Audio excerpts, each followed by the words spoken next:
যার সাথে মিশতে বাহানা বানাতে একটা সময়, যে বন্ধুকে সব কাহিনী শোনাতে, হাসতে কাঁদতে একসাথে ঘুরতে ফিরতে, যে মানুষটাকে কখনো আবার বেস্ট ফ্রেন্ড বলতে, 2 মিনিটের কথা 2 ঘন্টা ধরে বলতে, যে কোনো কিছু বলার আগে নিঃসংকোচ কোনো কিছুই না ভাবতে, যার নামটা শুধু কল লিস্টে নয়, যে খেয়ালেও সবার আগে থাকতো।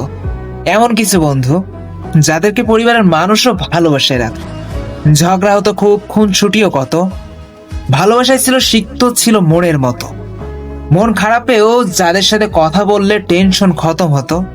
কিন্তু আজ কাছে থেকেও অনেক দূরে চলে গিয়েছে সবাই, এতটা দূর যে 2 মিনিট কথা বলার সময়ও আর নাই।